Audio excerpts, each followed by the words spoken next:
Uttarakhand high court ने one विभाग के द्वारा कॉर्बेट नेशनल पार्क के बेलपड़ाव रेंज में चांदनी सफारी इको टूरिज्म जोन बनाए जाने के खिलाफ दायर जनहित याचिका पर सुनवाई करते हुए कोर्ट की खंडपीठ ने राज्य सरकार से पूछा है कि संबंधित विभागों से अनुमति ली है या नहीं।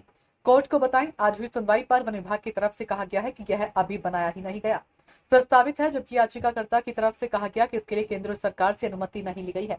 राज्य सरकार अपने स्तर से इसे बना रही है, जो कि नियमों के विरुद्ध है।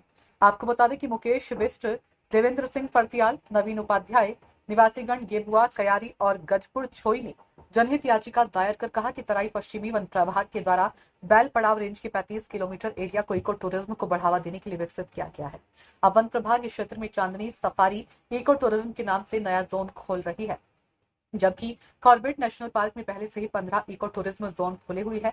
जनहित याचिका में विभाग पर आरोप लगाए गए हैं कि सफारी जोन खोलने से पहले क्षेत्र के ग्रामीणों से सलाह मशविरा नहीं किया गया, जो कि भारत सरकार की गाइडलाइन व वन अधिनियम 1980 का उल्लंघन है। गाइडलाइन में कहा गया है कि सफारी जोन खोलने से पहले क्षेत्र के ग्रामीणों से सलाह मशविरा किया जाना आवश्यक है।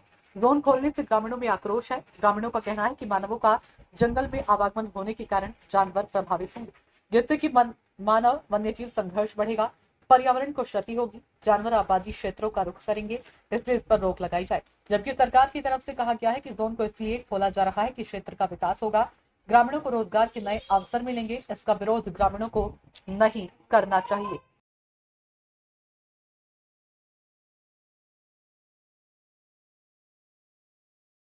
जो तराई वेस्ट फॉरेस्ट डिवीजन है, तराई पश्चिमी वन प्रभाग में एक नया टूरिज्म जोन खोला जा रहा था, जिसमें वहाँ के स्थानीय ग्रामीण उसका विरोध कर रहे हैं, क्योंकि मानव वन्यजीव संघर्ष अक्सर ऐसे इलाकों के आसपास बढ़ रहा है और जो प्रॉपर प्रक्रिया है उसका भी पालन नहीं किया गया। ये सब बिंदु उसमें उठाए गए थे। आज जब कोर्ट ने इस मामले की सुनवाई की थी, तो ये पाया था कि जो भी कंसर्न अथॉरिटी है उनसे परमिशन ली है या नहीं ली है वन विभाग ने, यह भी क्लियर नहीं है। और वन विभाग के द्वारा बताया गया कि अभी ये प्रस्ताव है, तो कोर्ट ने उनको ओरली डायरेक्ट किया है कि अभी इस चांदनी जोन फॉरेस्ट डिवीजन के संबंध में कोई भी निर्णय फर्दर न ले। याचिकाकर्ता जो आसपास के गांव हैं, उनके 4-5 गांवों के ग्रामीण, उनका कहना यह है कि जो टूरिज्म जोन बनाए जाने की प्रक्रिया है उसके लिए ग्रामीणों को विश्वास में लिए जाने का भी प्राविधान है सेंट्रल गवर्नमेंट की गाइडलाइंस में। और साथ ही साथ जो सुप्रीम कोर्ट का जजमेंट है उसके अकॉर्डिंग वर्तमान में सितंबर तक, जब तक सेंट्रल गवर्नमेंट इस संबंध में गाइडलाइंस नहीं बनाती है, तो तब तक नए टूरिज्म जोन नहीं खोले जाने चाहिए।